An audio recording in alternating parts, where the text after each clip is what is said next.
A real 5.5-inch iPhone 6 gets leaked, and no, this apparently is no dummy. Samsung announces the Galaxy S5 LTE-A, its first Quad HD smartphone, and Amazon wants to make competition hot with its new Fire phone.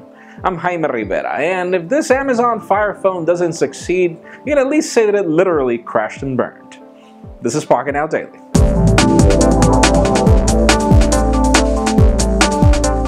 Let's begin today with the official news as Samsung has just announced this Galaxy S5 LTE-A. This is pretty much a Galaxy S5 in every way. The only difference is that you support a Quad HD display and you have a Snapdragon 805 processor.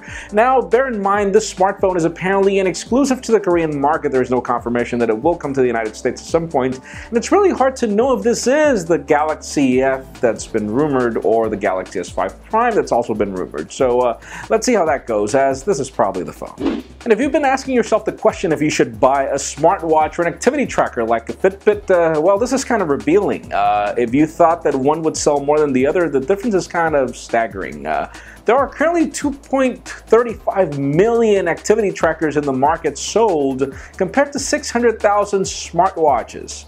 Yeah, just 600,000 smartwatches. That's how bad the market is, and it could either be the fact that smartwatches are too pricey, or actually it's odd because I find activity trackers to be too pricey for what they are. But interesting, what have you gotten? Leave us a comment down below.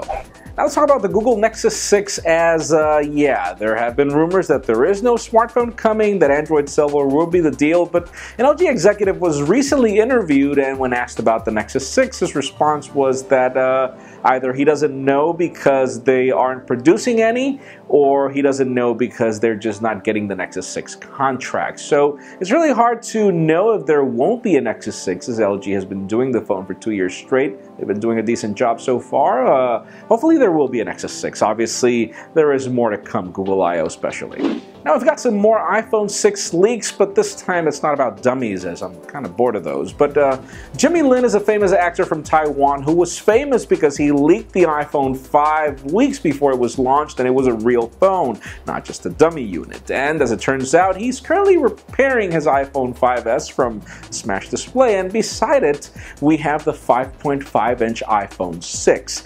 And the reason why we know it's the 5.5-inch model is because a couple of days ago, he leaked the 4.7-inch model, which also did not look like a dummy. Obviously, it's hard to know if these are working products because Apple has a tight grip on the way iOS activates, but so far these look like the real deal.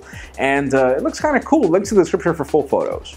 And finally, for the literally hot news of the day, not necessarily very hot, Amazon has just launched its Amazon Fire phone. And yes, it is happening.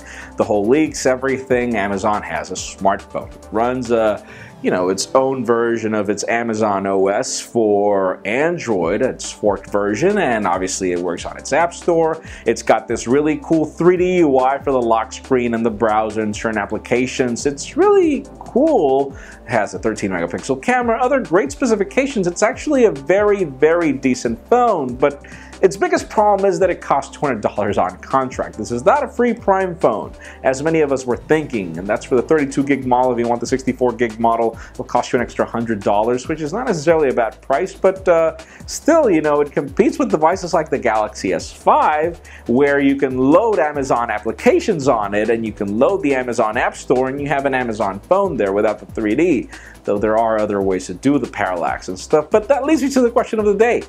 Links in the description. We've got full details on the Amazon Fire phone, and tell us what you think. Would you buy this phone? In my case, honestly, for 3D, I'm gonna pass. But what do you think? Leave us a comment. And friends, you know the drill. If you want to get the news earlier before this video was filmed, make sure you follow us on Pocketnow.com and subscribe to our YouTube channel as well. You can also follow me on Twitter, Jaime_Rivera. Please give this video a thumbs up if you like what you saw. I am Jaime Rivera. Thank you very much for watching, and we'll see you tomorrow.